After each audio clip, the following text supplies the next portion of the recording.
Добар ден, почитувани, ова е стартот на најновата Телма амбуланта. Петочното издание го реализираме во соработка со клиничката болница Жан Митрев. Вообичаените симптоми на настинка кај децата, како што е растечениот нос, болка во грлото, покачената температура, кашлицата, понекогаш родителите ги толкуваат на погрешен начин. Сметаат дека детето се разболува бидејќи има ослабен имунитет. Но колку горно-респираторни инфекции е нормално детето да прележи во текот на една година? Дали детето треба да се разболува за да биде здраво, односно дали настинките го зајакнуваат или пак ослабуваат имунитетот? Имаме бројни дилеми поврзани со детскиот имунитет, а за сето тоа ќе разговараме со денешната гостинка, доктор Станислава Ангелеска, специјалист по педиатрија во клиничката болница Жан Митрев. Останете на Телма, ќе разјасниме низа вистини и заблуди.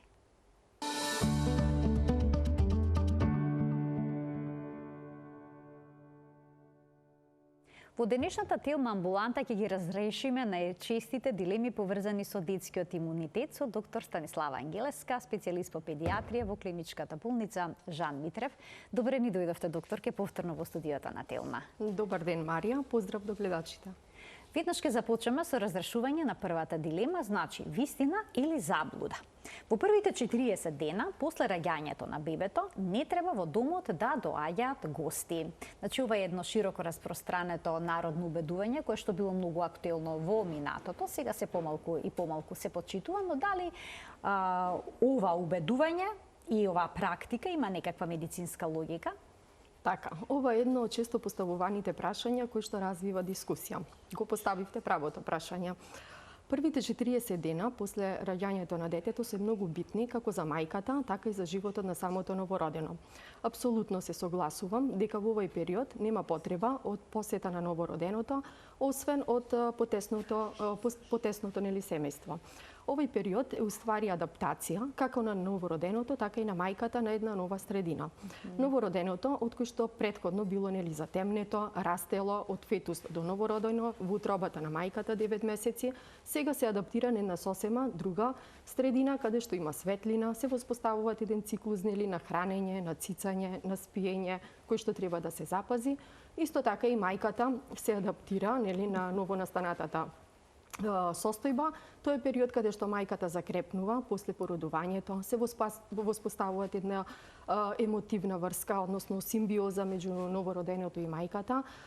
Така да целокупниот овој период уште го нарекуваме и период на леунство.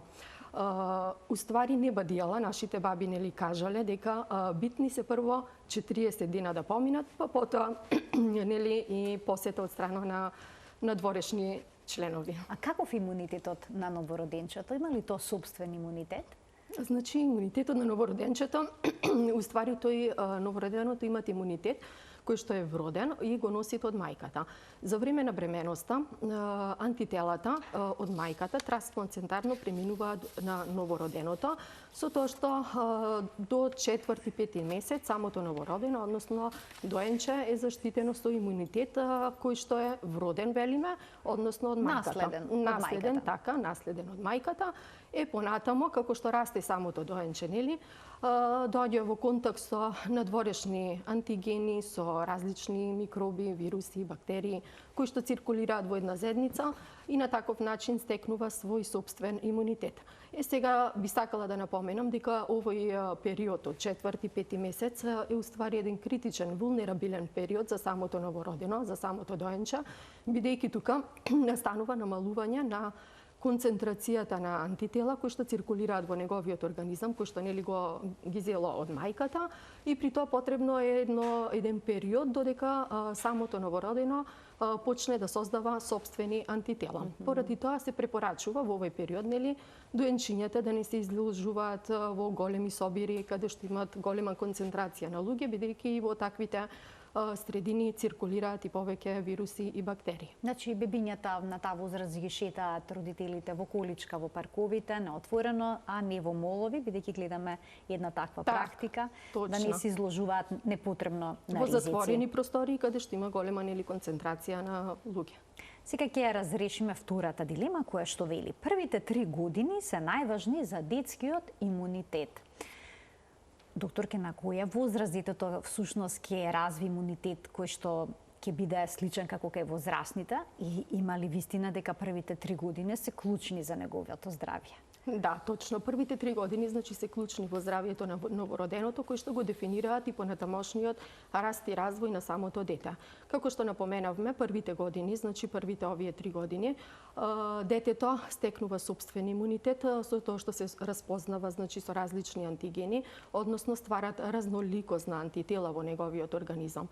Освен тоа, во овој период не само што го следиме телесниот раст и развој на самото новородено, како напредува нели во висина, во тежина. Тука многу битно е тоа што во овој период детенцето нели ги развива и своите интелектуални и когнитивни способности. Така да во овој период нели ги развива својата моторика, фината, грубата моторика, сензации различни, односно нели во периодот пред годината почнува да се развива и говорниот апарат кај детенцето, почнува да испушта зборчиња, да ги поврзува понатаму зборчињата во реченици и при тоа да развива комуникација и да го развива мисловниот процес нели. Така да овие 3 години се многу битни во развојот на самото детенце, кој што би рекла дека и во овој период треба активно во животот на детето да бидат вклучени и двајцата родители, и мајката и таткото, нели. Така да целокупната генетика кој што детенцето го наследува нели од двајцата родители, и мајката и таткото, и пред се околината каде што нели расте, го модулираат тој еден детски организам кој што понатаму нели го предодредува каков ќе биде во иднина. Така да во однос на имуниот систем што го поставивте прашањето, значи потребно е време кај самото детенце да се развие тој имунитет и да достигне капацитет кој што би се споредувало со возрастните. Така да тоа е индивидуално од дете до дете, кој што од прилика велиме дека негде до 6-та година развива 40% од имунитетот што го имаат возрастните, нели? А докторке, важно ли е во првите 3 години да е присутно доењето, особено кај новороденчето? Дали млечиното млеко е само храна или пак и начин за заштита од болести? Секако, значи мајчиното млеко е се. Така да ние педиатрите препорачуваме и форсираме ексклузивно доење до 6-тиот месец од возраста на новороденото, нели, на доенчето.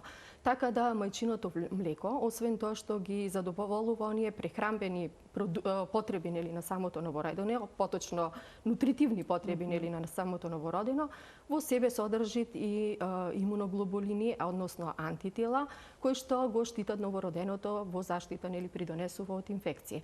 Така да особено би сакала да напоменам дека многу е битно после породувањето на мајката, она прво мајчино млеко кој што го нарекуваме колострум, кој што се произведува првите 2-3 дена, тоа содржи најголема концентрација на имуноглобулини, односно на антитела, кои што ги зема нели самото новородено. Така да мајчиното млеко не е само храна за самото новороденче, туку тоа е и заштита за самото новородено, тоа е исто така и психолошки мир му дава на самото новородено, така да би рекла дека мајчиното млеко е се, со еден збор. Светската здравствена организација до кога препорачува доење? Како што кажавме, до 6-ти месец се препорачува ексклузивно доење. Ексклузивно, значи само мајчино млеко, ниту вода, ниту чајче, ништо? Да, само мајчино млеко, така да нема потреба од никакви други дополнителни нели течности.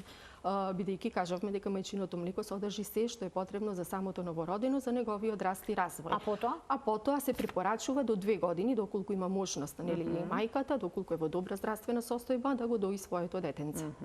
Покрај дохраната. Значи, покрај дохрана, секако после 6-тиот месец. Другото, наместо да се воведе кравјо млеко или некоја друга млечна формула, најдобро детето се дои. Така. Одиме понатаму да видиме што е следно на ред за разрешување. Уште една вистина или заблуда во денешната телма амбуланта. Ако детето често се разболува, значи дека му е ослабен имунитетот. Докторке, дали ова секогаш точно, бидејќи кога ќе почнат децата да одат во градинка, родителите имаат чувство дека детето е постојано болно. Значи ли ова дека му е намален имунитетот или не?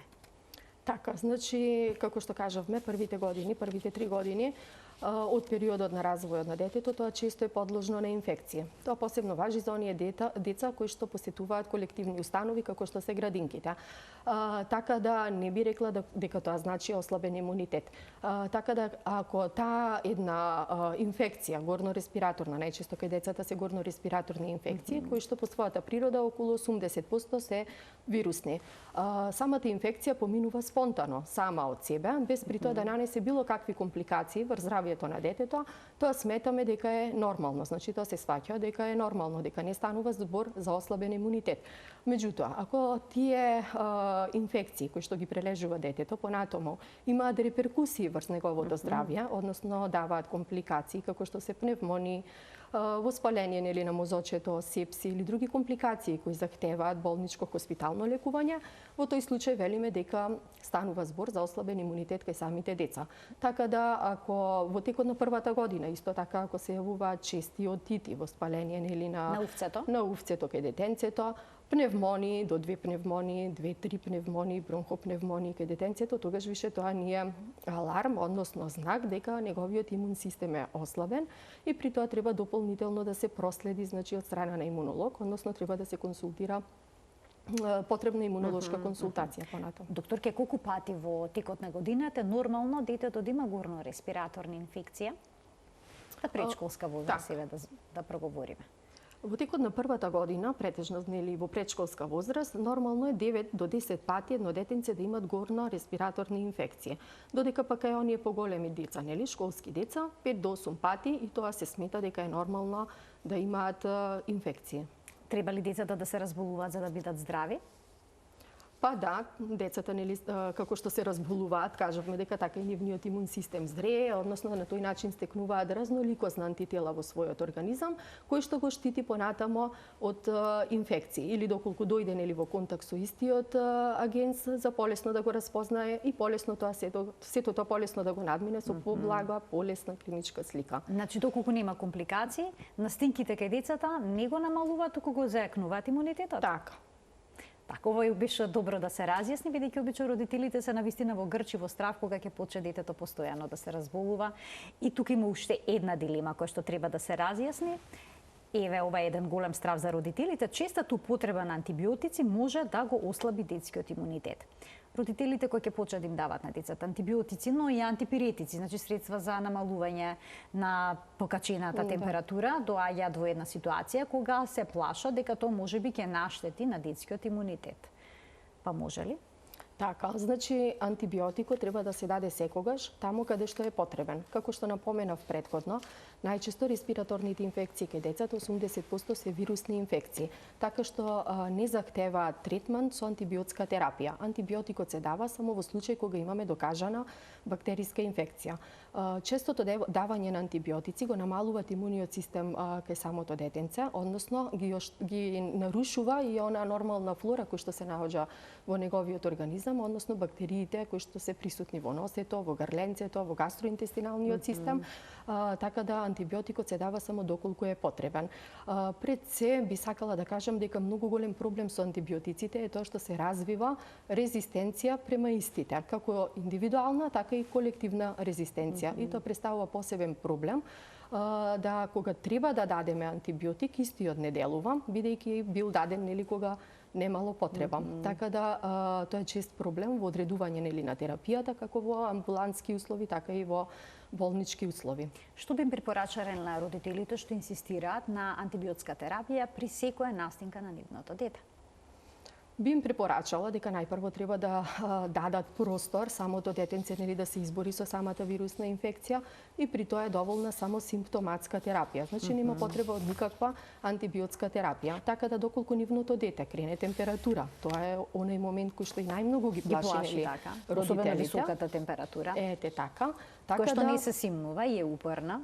Да, меѓутоа температурата представува одбранбен знак на организмот, односно тоа значи дека самиот организам се бори против самата инфекција која што го нападнала нели детенцето. Така да кога децата покачуваат температура, тогаш во нивниот имунолошки систем настануваат една каскадна реакција на имунолошки реакции уствари, кои што се борат против овај агенс.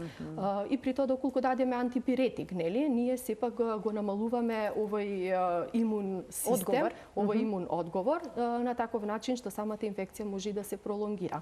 Поради тоа се препорачува антипиретик, значи да се дава на температура над 38 со 5. А до тогаш се применуваат оние методи нели на туширање на детенцето, разладување на детето со разреден алкохол, масирање нели од главчето надоле и на таков начин пиење течности. Пиење секако пиење течности, хидратација нели на самиот детски организам, пожелно од електролитен тип, а дури доколку температурата надмина на 38,5, тогаш е пожелно нели да се даде антипиретика. Така да апсолутно во овој случај кај вирусни инфекции нема потреба од антибиотска терапија.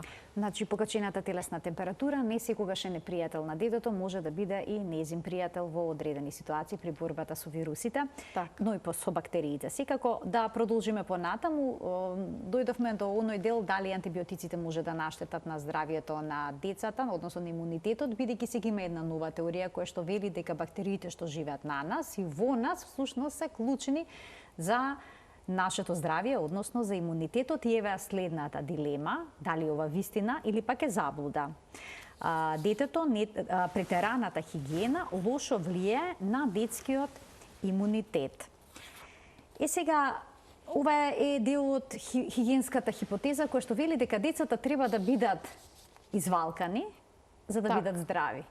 Така, значи... Но дали ова исклучува пак примена на хигиенски навики?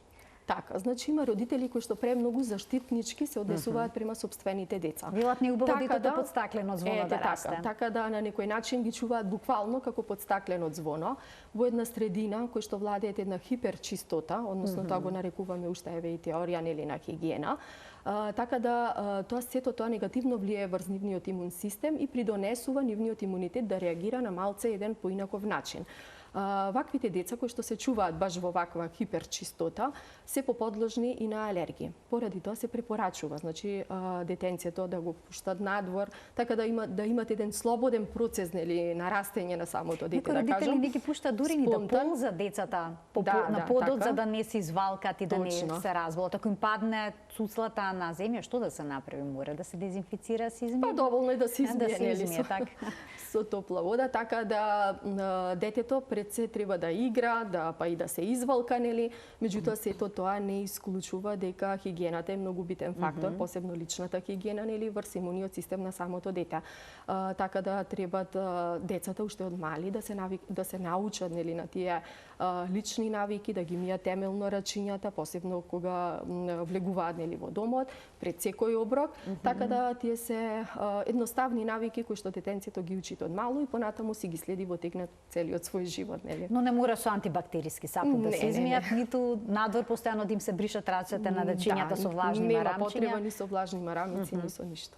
А докторке, кога започува колонизацијата на новороденчето со бактерии? Како изгледа тој процес? Како се создава тој микробиом? Така, значи кажавме дека да, кажавме дека имунитетот кај самото дете е вроден и стекнат. Вродениот го објаснивме дека се пренесува за време на бременоста, транспланцентарно преминуваат антителата кај новороденото и потоа самиот имунитет кај самото новородено се создава уште при самиот процес на раѓање. Така да оние деца кои што се раѓаат спонтано, при самото поминување низ родилниот канал на мајката доаѓаат во допир со оние добри бактерии кои што се колонизираат на нивната кожичка и го населуваат гастроинтестиналниот систем кај самото дете. И тоа уствари од тука почнува и целокупната основа во развивање на добар имунитет кај таквите деца. Меѓутоа, што е со оние деца кои што се раѓаат, нели, со царски рез? Тие го немаат овој уникатен момент на спонтано, нели, породување, односно поминување низ родилниот канал кај мајката и према најновите гайдлайнси, односно протоколи, водичи се тие за здраво дете, се препорачува веднаш со самото раѓање на детенцето да се воведе пробиотици, значи да се воведат пробиотици. А пробиотиците препорачувате ли да се даваат и понатаму и подоцна во животот за да се подобри имунитетот на детето? Значи може да се дава и понатаму во животот за да се подобри имунитетот на самото детенце, но меѓутоа јас би рекла да е тоа умерено. Така да секој препарат, па така и пробиотикот да е умерен. Ке разјасниме сега уште една дилема, што е следно да видиме. Значи, вели, не постои лек што може да спречи детето да се разболува. Родителите денеска даваат се од себе за да го зајакнат имунитетот на детето, тоа да престане или да се разболува, даваат витамини, имуностимулатори, секоја мајка, баба, тетка има некој рецепт домашен за подобрување на имунитетот, па постои ли нешто магично за зајакнување на имунитетот што комплетно би спречило детето да се разболува? Так, значи ова исто е често поставувано прашање од страна на родителите, знаат да кажат, доктор, ке кажете нешто што да направиме, нашево дете цело време се разболува. Значи не постои магичен лек кој што може да влијае врз имунитетот на самото дете. Така да пред се би ги препорачала оние природни начини на зајакнување на имунитетот на нашето детенце, нели? А тоа се правилна, избалансирана исхрана, добар сон кај самото дете, редовна физичка активност, нели, престој во природа, прошетки во природа, така да сите овие мерки преземени, нели, го комплетираат и учествуваат во подобрување на имунитетот на нашето дете. Одиме понатаму, доаѓаме до делот на вакцините и имунитетот кај детето и ова е една дилема. И вели, природниот имунитет е подобар од вакцинацијата. Значи има некој кој што вела детето е подобро да си ја прележи болести, ќе си има траен имунитет, но дали е тоа секогаш така? Тоа не е секогаш така. Посебно кога станува збор за посериозни заболувања, кои што можат да придонесат во настанување на компликации врз здравјето на детенцето. Така да за такви посериозни заболувања, нели, кои што може да имаат реперкусии врз здравјето на самото дете, а при тоа имаме вакцина, нели, постои вакцинација, пожелно е децата, нели, да се вакцинираат. Така да вакцините всушност представуваат суспензии на мртви или атенуирани, ослабени микроби, вируси или бактерии и при тоа во детскиот организам не предизвикуваат болест. Значи не може да предизвикуваат болест и при тоа нема никаков ризик во настанување на компликации од истите. Така да жално е како актуелната ситуација сега што ја гледаме со епидемијата на голема кашлица, болести кои што биле искоренети, повторно сега да ги гледаме, а при тоа имаме вакцини за да ги заштитиме децата. Така да, апсолутно, подобро е да се вакцинираат децата за да се заштитат од овие сериозни заболувања. Ја споменавте големата кашлица. Кои се симптомите на оваа болест? Како да се препознае големата кашлица? Магарешка кашлица уште нарекуваат, пертусис.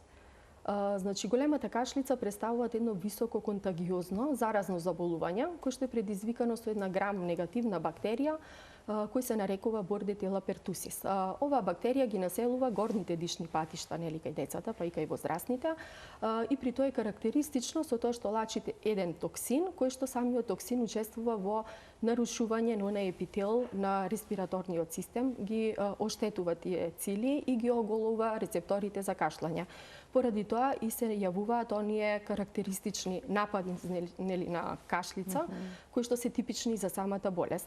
Со тоа што на крај од нападите од кашлицата се јавуваат еден така наречен призвук, кој што е налик на магаре, на звукот магаре, поради тоа и народски го добила името магарешка кашлица.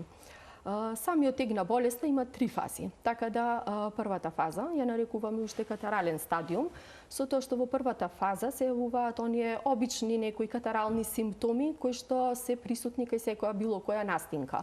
Тоа се кивање, течење на носето, насолзени очиња имаат, нели, детенцето и при тоа многу ретко би се посомневале дека станува збор баш за голема кашлица. Меѓутоа, понатамо, втората фаза, каде што се присутни овие напади, значи драматични напади на кашлица, тогаш најчесто во оваа фаза се сомневаме и се дијагностицира, нели, самата болест. Овие напади на кашлица пред се поопасни, да кажам, и со потешки компликации кај најмалите деца, а тоа се доенчињата. Кај нив, бидејќи нивниот организам е многу мал, нели, се уште незрел, со самото оголување на тие рецептори за кашлица настануваат такви напади на кашлица кои што доенчето може и да престане дури и да диши, односно се јавуваат периоди на апнеа, кои што овие периоди на апнеа, токму и тие не плашат нас, нели, докторите, бидејќи самото детенце останува без кислород. Така да може да се јави дури помодрување на самото дете во актот на кашлица, односно цијаноза. Исто така, многу често кај доенчињата, претежно и кај тие што не се вакцинирани, настануваат компликации од самата болест, а тоа се пневмонија, воспаление на мозочето, потоа исто така поради самите напади на кашлица, самиот напор кој што го вложува доенчето, може да настане ингвинална хернија, папочна кила да се манифестира, па дури и фрактура може да настане и на ребра, како и ректален пролапс, кои што сите овие состојби бараат хоспитален третман. И последната фаза, тоа е фазата на рековалесценција, кој што трае отприлика 2 недели, а самата фаза на кашлица трае исто така 2 недели до 1 месец. Може и подолго.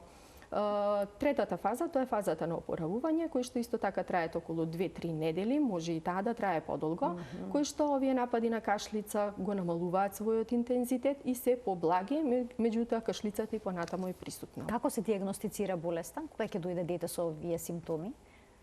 Болеста се диагностицира со едноставна PCR метода. Тоа е полимераза верижна реакција, кој што постојат респираторни панели, каде што се детектира бактеријата Bordetella pertussis. Такви респираторни панели имаме и во нашата клиничка болница Жан Митрев.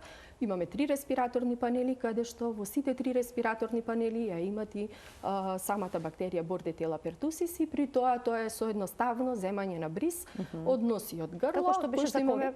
На таков начин? Ете така, на таков начин, како што правевме брисеви нели за COVID, и при тоа имаме многу брз резултат. Значи, за отприлика час и половина имаме резултат. Дури кај возрастните може да се јави оваа болест, значи и тие може да направат еден таков тест, доколку се сомневаат дека имаат пертусис. Во колку вакцини треба да се примат за детето да биде заштитено од пертусис? Така. Вакцината за пертусис, тоа е дитепер вакцина, таа е во склоп на оние поливалентни вакцини, кои што кај нас ги имат од 2015 година се воведени. Тоа се 5-валентни вакцини и 6-валентни вакцини. Во склоп на 5-валентните вакцини влегува дитепер вакцината, полио вакцината и хемофилус инфлуенца вакцината, додека пак во склоп на она 6-валентна вакцина влегува освен овие сега што ги посочив вакцини, плюс вакцината за хепатит Б. Вакцината за пертусис, за големата кашлица, нели, се дава во 3 дози, и тоа кој што се започнува, тоа е примоимунизација, велиме, кој што се започнува со полни 2 месеци од животот на доенчето, се дава во растојание од 2 месеци, значи на 2 месеци, на 4 месеци, па на 6 месеци. Потоа се прави ревакцина, се врши ревакцина, и тоа имаме 2 ревакцини. Првата ревакцинација е на 18-месечна возраст, додека втората ревакцинација е на 7-годишна возраст, односно кога детето нели оди во училиште. Така, дава ли ацелуларната вакцина некакви несакани ефекти, оваа поливалентна која што споменавте? Значи ацелуларната вакцина... И колку време трае заштитата всушност од пертусис? Ацелуларната вакцина не дава негативни ефекти, значи во однос на општиот статус на детето, во однос на температура, може да даде само локална реакција и тоа лесно црвенило, оток, па и лесна болка, нели, на местото на апликација. Така да, на прашањето заштитата колку трае, значи од 5 години до максимум 10 години имаме, нели, имунитет, кој што понатаму имуногенеста на самата вакцина опаѓа. Исто така би сакала да напоменам дека со првите 3 дози вакцина, кои што ги прима, нели, доенчето, стекнува 50% заштита, односно 85% заштита првично врз својот имунитет за заштита од големата кашлица, кој што понатаму ова имуногеност настанува пад на титарот, нели, на антитела, и поради тоа многу е битно да се ревакцинира на 18-месечна возраст. Доколку нема таа вакцина што обично ја прескокнуваат, бидејќи ја избегнуваат ММР вакцината и потоа не ја примаат оваа ревакцина. Ете така. Така да едно детенце на 3 годишна возраст, да кажам, доколку не е ревакцинирано на 18-месечна возраст, кај него имунитетот е многу опаднат. Поради тоа се препорачува, значи е пожелно да се примаат и двете ревакцини, бидејќи го бустерираат самиот имун систем. И точно така, како што кажавте, со пропуштање, односно со отпорот што го прават родителите према оваа МРП вакцина, а се дава, нели, на година, на 13 месеци, подзабораваат на некој начин да го вакцинираат своето дете на 18-месечна возраст и со дитепер вакцина. Така да опфатот со дитепер вакцината на 18-месечна возраст е драстично опаднат. Поради тоа ја гледаме и оваа ситуација сега, со епидемијата на голема кашлица. Така да, секојдневно во работа со родителите и со нивните деца, значи апелирам да ги носат децата, редовно да си ги имунизираат по календар, со тоа што, како што кажавме, нема никаков штетен ефект од самите вакцини. Напротив, може да ги заштитат нивните деца. Еве сега уште една дилема во однос на вакцините. Заблуда е секако, но еве ќе објасните зошто и како. Вели, вакцинацијата предизвикува оптоварување на детскиот имунитет, односно на детскиот имунолошки систем. Сега се случува луѓе да тврдат дека денес се дават се поголем број на вакцини, во повеќе дози, ги споменавте поливалентните вакцини, дека сето тоа може да го оптовари детскиот имунитет кој што се уште е во развој. Па има ли вистина во тоа? Има ли детскиот организам капацитет да прими толку антигени одеднаш? Така, значи детскиот организам апсолутно има капацитет да прими толку антигени одеднаш и токму поради тоа се даваат уште од најмала возраст, бидејќи нели самото доенче не е заштитено, кажавме дека нема стекнато имунитет. Така да уште од самото раѓање се вакцинираат, како што е на пример вакцината со хепатит Б. Само што се породува мајката, нели првите денови, уште во родилиште новороденото го вакцинираме со хепатит. Така да многу е битно што порано да започне вакцинацијата, односно имунизацијата на децата, токму со цел за да стекнат имунитет, односно да имаат некоја одбрана према овие сериозни заболувања. Така и новороденчето, бебињата постојано се во контакт всушност со различни антигени од околината, така што има и некаква теорија и некои студии дека ова напротив нешто е штетно, туку е и корисно. Корисно, така. Што значи дека вакцините помагаат да се развие детскиот имунитет? Може така да се заклучи? Така, вакцините помагаат да се развие детскиот имунитет, со тоа што на таков начин или вршиме стимулација на имунитетот, односно стимулирање на организмот на детенцето да развие антитела према тие заболувања. Продолжуваме понатаму да видиме што е следно на ред за разјаснување во денешната Телма амбуланта. Навистина има многу дилеми кои што се поврзани со детскиот имунитет. Вели, за детето да има добар имунитет, потребно е доволно да спие. Како пак сега сонот влијае на имунитетот во детска возраст?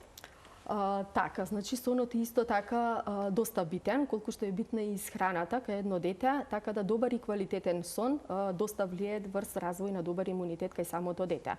Сонот на некој начин представува и рестартирање на организмот на самото дете, нели да се одмори од оние дневни активности кои што ги има. Така да докажано е исто така дека за време на сонот настанува и лачење на хормонот за раст, поради тоа велиме дека децата растат во сон. Така, децата значи, растат кога спијат. вистина. Има вистина, точно е тоа така. Така да сонот е подеднакво битен, како што кажав, колку и исхраната, колку и физичката активност и при тоа се препорачува посебно кај помалите деца, нели, кои што се во фаза на раст и на развој, сонот да е подолго застапен, како во текот на ноќта, така и во текот на денот, односно да има препладневна дремка, попладневна дремка, многу е битно децата да имаат некој ритам кога легнуваат навечер, нели, да не биде тоа касно, доцна, да имаат 9 до 10 часа сон во текот на ноќта поголемите деца. Така да сето тоа е многу битно и врз самиот имун систем кај нашите деца. До кога се препорачуваат дневните дремки на децата? Дали само во првата година или може да се практикуваат и подоцна? Па тоа е индивидуално, зависи од самото детенце, нели? Во првата година се препорачува да имаат и тоа 2 дремки, препладневна, попладневна дремка и при тоа да се воспостави некој ритам како на сонот, така и со исхраната, нели? Секој дисбаланс кој што предизвикуваат како во неправилно, нередовно спиење, да кажам, недоволно сон кај нашите деца, неправилна исхрана, секој тој дисбаланс предизвикува нарушување и пат, нели, на имуниот систем кај нашето дете. Ке ги вклучиме гледачите од овој момент во денешната Телма амбуланта. Почитувани, сега ги отвараме линиите. Ке можете да се вклучите во програма, да поставите некој прашање, некоја дилема поврзана со имунитетот кај децата. Ние разјаснивме голем број дилеми, голем број заблуди беа разјаснети, но и вистини потврдени. Имаме уште неколку во текот на емисијата за кои што ќе проговориме, но секако ќе оставиме простор и вие да се вклучите во програма. Одиме понатаму со уште една дилема. Всушност ова е веќе нешто што е правило, верувам дека сите добро го знаете и вели. За децата да бидат здрави, треба да бидат активни и што повеќе време да минуваат надвор во игра. Нашите генерации, доктор, ке растеа на таков начин. Постојано бевме надвор, постојано трчавме, постојано игравме, но децава сега од најрана возраст се со таблетот во раце. Можеме да видиме и мали деца во количка како ги туркаат и во рачето држат мобилен телефон и гледаат нешто на YouTube. Што ова значи за детското здравје и за имунитетот? Така, како што кажавте, значи се препорачува децата што повеќе да бидат активни, да спортуваат, значи да се физички активни, да играат, да трчаат, да бидат надвор. Значи дете треба секој ден да престојува надвор во секој период од годината, со исклучок само кога времето е ветровито или пак има поројни дождови. Така да и во минусни температури во зимно време добро облечено треба дете да престојува надвор. Што поголем престој во природа, па макар да се тие и некои кратки прошетки нели за време на викендите. Така да сето тоа влијае врз самиот имунитет на самото дете и врз јакнење на имуниот систем кај нашето детенце. Така, но често пати тука е исклучително загаден воздухот, особено во големите градови. Што значи загаден воздух кога зборуваме за имунитетот кај децата? Точно, воздухот е загаден како во поголемите, така и нели во помалите градови, поради тоа се препорачуваат престој нели барем како што кажав за викенд, престој на планина, на водно ете во поголемиве градови во Скопје. Така да било кој престој во природа е од корис за самото дете, за имунитетот на самото дете, па и за нас возрастните заедно со нив. Колку време смее детето да поминува пред екран? Колку време пред екран? Да. Значи пред екран максимум 1 час и тоа е многу. Така да што помалце треба децата да се изложени на тие екрани, на таблети, на компјутери нели, пред телевизор, така да сепак се форсира самото дете да игра, па да си најдете некоја креативна игра, да црта, да бои нели. Така да се само да не биде пред екран. Посебно за деца кои што се во период каде што се развива говорниот апарат, каде што прозборуваат. Така да секојдневно во нашите амбуланти гледаме деца кои што имаат потешкоти во говорот. Така да тоа пред се би сакала да го потенцирам, што помалце таквите деца да престојуваат пред екрани, пред телевизор, а што повеќе надвор во природа. Значи надвор во природа и при тоа да си играат. Може да си играат веќе како што споменавте и во земја, со трева, со гранки и слично, не треба да се ограничува бидејќи хигиенската хипотеза пак тврди дека тоа е начин да се создаде добар имунитет. Одиме понатаму со уште една дилема која што вели полничките деца и децата со прекумерна тежина не се здрави. Обично знаат да еве и бабите, тетките, па и ние кога ќе видиме некој полничко дете, да речеме, леле колку е сладко, црвени му се обравчињата, тоа е знак за здравје, но очигледно не е така. Се забележува епидемија на дебелина. Каква е поврзаноста на покачената телесна тежина со детскиот имунитет? Така, значи кажуваме дека здраво дете е слабо дете. Доколку кај самото детенце е воведена нели правилна избалансирана исхрана која што е богата со овошје, со зеленчук. Додека пак обезноста, како кај возрастните, така и кај децата, имаат негативно влијание врз самиот имун систем и не само тоа, туку представуваат и ризик за понатамошниот развој на самото дете од диабет, од кардиоваскуларни заболувања и при тоа така да дебелината, односно обезноста, зазеди едни исто така епидемиски размери кои што треба да се обратит внимание. И при тоа таквите деца нели е пожелно да се проследат, да се види нивото нели на холестерол во нивниот организам кој што знае да биде исто така и покачен, така да сето тоа е ризик фактор во појава на овие хронични атеросклерозата всушност започнува во детска возраст, бидејќи споменавте покачен холестерол. Исто така кај децата со покачена телесна тежина се забележува дури и покачен крвен притисок. Тоа се сериозни заболувања кои што оставаат трајни последици. Не само по имунитетот, туку и по општото здравје. Па еве сега некои насоки во однос на исхраната. Што значи здрава исхрана кај дете за да не дојде до ваков проблем? Така, како што кажавте, сето тоа значи влијае врз тежината на самото дете, пред се исхраната. Така да често знаеме да кажеме дебело е детенцето, тоа е наследен фактор. Точно, и наследниот фактор и генетиката имаат пред се пресудна улога, меѓутоа треба да се воспостави и навиките на исхрана во семејството, нели? Така, точно, тоа сакав и да го кажам. Така да многу се битни тие здрави навики на исхрана, кои што велиме дека е потребно една избалансирана исхрана, кој што се состои од доволен внес на протеини, преценели, се форсира телешко месо. Потребно е да имаат децата 3 главни оброци и 2 ужинки, кои што би биле овошје, зеленчук. Така да тоа е најдобро за да сепак се одржи тежината на децата да бидат идеална како што треба. Така, Светската здравствена организација вели да не се дава сокче на децата во првата година или првите 2 години. Препораката така прилика гласеше. Што потоа? И зошто велат не сок? Не се препорачува на сок претежно на деца до 1 годишна возраст, па и понатамо не е добро, бидејќи самиот сок содржи голема калориска вредност, односно содржи поголема концентрација на шекери, а многу помалце хранливи материи, односно она што е битно за детскиот организам. И поради тоа не препорачуваме давање на сокчиња до 1 годишна возраст, додека пак понатамо, доколку и се дадат, тие да бидат разредени и да се пред се свежо цедени сокови, да не се купени, флаширани, конзервирани. Во кои што има додадени шекер, бидејќи тие треба да се избегнуваат. А што да се прави со децата додека се болни во однос на исхраната? Се извинувам, кога одбиваат исхрана, кога одбиваат храна, дали треба родителите да ги принудуваат во тие моменти децата да јадат? Ке влие ли тоа на имунитетот? Велат јади за да оздравиш побрзо.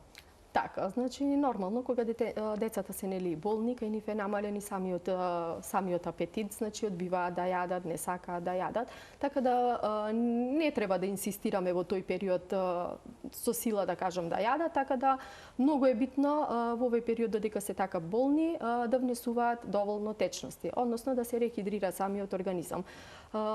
И да внесуваат она што го јадат, да е здраво, да е како што треба, тоа што го внесуваат, повеќе овошје, зеленчук, супа, пилешка, течности. Да се врати навиката за семеен ручек, тоа вела дека е многу важно. Многу е важно, така да сите навики децата ги учат пред се од родителите. Она што го учат од родителите, уште од најмала возраст, понатаму го следат и во текот на својот живот. Односно, практично родителот е тој кој што е модел за самото дете, како во овие здрави животни навики, така и за се. Што да преземат родителите чие што дете има покачена телесна тежина? Каде треба да го однесат? Дали ке матичен педијатар, дали не ендокринолог, дали ке нутриционист? Што советувате? Децата кои што се обесни, кои што имаат покачена телесна тежина, значи тие треба да се проследат од страна на детски ендокринолог. Значи треба да се направи една ендокринолошка проценка, да се направат дополнителни доиследувања и понатаму да се одреди самиот тек на терапија доколку е истата потребна и секако да се стават под некој диететски режим на исхрана. Треба ли децата да пијат витамини и минерали за да го зајакнат имунитетот? Еве ова беше предвидено да се најде на листата, но го немаме на телоп. Така. Пред да го вклучиме гледачот само кратко. Така, значи се препорачува пиење на витамини и минерали и тоа кажав умерено. Пред се би сакала да ставам акцент на витаминот Д. Тоа е еден од битните кој што има битна улога врз самиот имун систем на самото детенце, па и кај возрастните, кој што тоа ни го покажа и ковид пандемијата, кога пиевме поголема концентрација на витамин Д, бидејќи самиот витамин Д има антиинфламаторна и имуномодулаторна улога врз имунитетот на самото дете. Така да витаминот Д се препорачува уште од самото раѓање на децата, од 8-миот ден после раѓање на новороденото, да се внесува витамин Д заедно со К1, кој што е битен против карварење, а после 3-тиот месец се дава витамин Д заедно со омега, кој што омегата е битна за развој на мозочето кај нашето дете. После годината до 18 годишна возраст се препорачува редовно земање секојдневно на витамин Д и тоа во период од октомври до април месец. Така. Бидејќи тогаш имаме и помалце сончеви денови, кои што кажавме дека витамин Д е баш поради тоа и многу битен во улогата на имуниот систем на самото дете. Во месеците што имаат буквата Р, велат така, месеците кои што имаат буквата Р. Ке ги вклучиме гледачите од овој момент. Добар ден за првиот од нив. Ало? Добар ден, во програма сте, повелете. Јас, господја Марија, се извинувам, ве барам цело утро. Само ако имам една молба до вас, не сум со темата. Дали може да ми кажете за докторката што ви беше во емисија за Карпал тунел, од која клиника беше и како се викаше? За денешната емисија? Не, душо, не. Ке се јавите, се извинувам, после емисија, тоа навистина не може во програма да се разјасниме во која емисија, кој гостувал и како гостувал. Меѓу другото, имате страница на Facebook, Телма амбуланта, _0 плюс месеци на телевизија Телма, таму се објавени сите емисии, се објавени фотографии со гостите, темите на кои што сме говореле, а има и канал на YouTube. Можете да побарате Телма амбуланта, поставени се прописно сите емисии и таму ќе го пронајдете она што ве интересира или јавете се после емисија, па ќе ви дадам одговор. Ќе вклучим уште еден гледач. Добар ден. Добар ден. Ало? Во програма сте, повелете. Ало, добар ден. Добар ден. Поздрав до докторката, поздрав и до водителката. Ви благодарам. Едно прашање имам за докторката. Тука е една баба на неполни 4 години детенце. Живее во странство кај што слуша германски, италијански и македонски. Зборовите ги знае, сите знае да го изговоре, меѓутоа не може се уште да поврзува реченици. Зборот ми е дали тоа дете натака има потреба за да потражи помош од некаде или... Што понатаму? Значи, вие сте загрижена, бидејќи забележувате проблеми со говорот. Ви благодарам за вклучувањето. Исто ова е една голема дилема кај родителите. Претпоставам дека секогаш најнапред се обраќаат кај матичниот педијатар, па потоа тој ги упатува каде понатаму. Сметате ли дека тука постои потреба за некаква посебна интервенција? Така, колку што расправ станува збор за 4 годишно детенце, така? Изложено на 3 јазика. Изложено на 3 јазика, така да колку повеќе јазици нели владее детенцето, сето тоа стварат и некоја конфузност во неговото мозоче, така да би препорачала нели консултација со логопед, односно потребно, сметам дека се потребни и логопедски третмани во случај. Логопедски третмани на таков начин претпоставам дека може да се реши проблемот. Ние продолжуваме понатаму. Пред малку зборувавме за витаминот Д. Не, ќе вклучиме уште еден гледач, а потоа ќе разјасниме дали е подобро да се зема D3 или пак може би рибино масло, кога станува збор за развојот на детскиот имунитет. Добар ден за следниот гледач. Добар ден. Повелете, во програма сте. Јас сум баба на 3,5 годишно внуче, Така? кое до сега нема ни една вакцина примено. Дури ни во породилиште полио што се прима, нема примено. Сега што ни советувате вие, како ќе се оправаме? На која возраст е вашето внуче, рековте? 3,5 години. 3,5 години. Така. Ви благодарам за вклучувањето во програма. Има вакви примери. Така. Сега, кога ќе одлучат родителите дека сакаат нивното дете да почне да прима вакцини, со какво темпо, по каков редослед се примаат? Може ли да ги примат сите вакцини од вакциналниот календар? Така, имат исто така Ви и имате деца. работени порано во вакцинален пункт, така што имате искуство Така. со оваа тема. Така, и за ваквите деца кои што имаат испуштено, значи, кои што практично ги имаат испуштено сите вакцини, се прави исто и за нив посебен календар за вакцинација, односно и тие почнуваат пред се од првата вакцина, истиот календар важи како и кај другите нели новородени, кај другите деца кои што се водат по тој календар. Така да колегите во вакциналните пунктеви им прават посебен редослед и ги закажуваат за секоја наредна вакцина кога треба да се обратат и да одат. Така да апсолутно и кај нив се воведуваат календар на имунизација исто како и на претходните деца од помала возраст. Треба децата да бидат комплетно здрави за да ги примат вакцините, бидејќи оние што од двоградинка имаат растечено ноше, подкашлуваат, болежли си ви се во текот на целата година. Така, прво да разјасниме што значи здраво дете. Значи, дете на кој што му тече носето, нели? Но при тоа игра, трча, јаде, пие, спие. Тоа не е болно дете, тоа е здраво дете. Кај малите деца, значи кај доенчињата, дете кој што доенче, кој што цица, кој што добро напредува во тежина, се смее, гуга, игра и тоа исто така е здраво дете.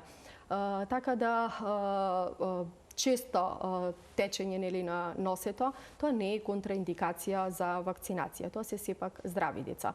Или пак најчесто оние деца кои што посетуваат градинки, кои што одат нели во градинка, често знаат и тоа од случаен наод на бриз на нос или грло да се изолира некоја бактерија, но при тоа самото дете нема некои симптоми нели на акутна бактериска, да кажам, инфекција. И тоа се исто така здрави деца. Така да апсолутно сето тоа не е контраиндикација за едно дете да се вакцинира. Така да често родителите знаат да кажат: не успеав да го вакцинирам моето дете бидејќи цело време беше болно.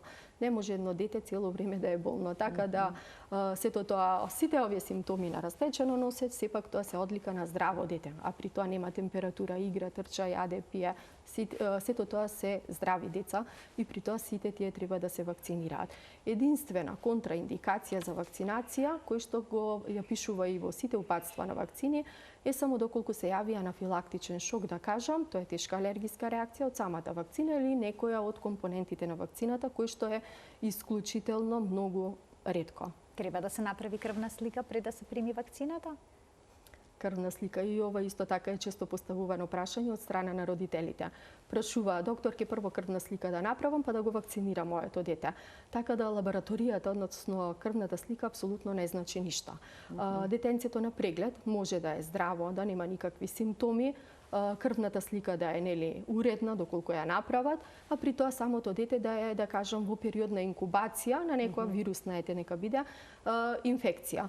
И при тоа, така да после неколку часа или наредниот ден да развие симптоми, а при тоа да се совпадне со самото примање на вакцина. И така да најчесто секогаш родителите знаат да ја обвинат вакцината дека е причина нели за ова симптоматологија кај нивното дете, така да апсолутно пред вакцина нема потреба да се прави нели да се травматизираат децата со крвна слика и со било какви лабораториски иследувања, доколку самото дете нели на преглед е здраво, може да се вакцинира.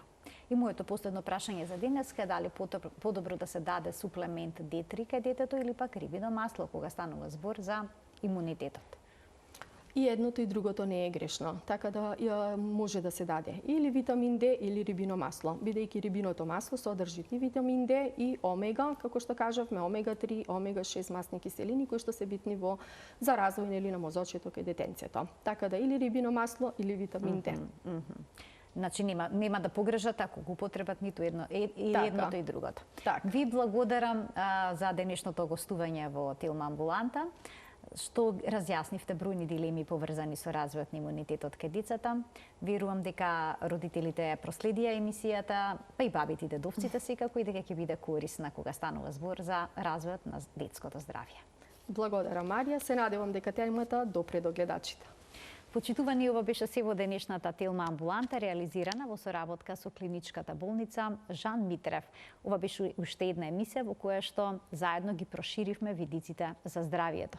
Гледајте не секој работен ден на Телма во 12 часот и 50 минути, кога заедно учиме како да бидеме и останеме здрави. Ви посакувам пријатен ден.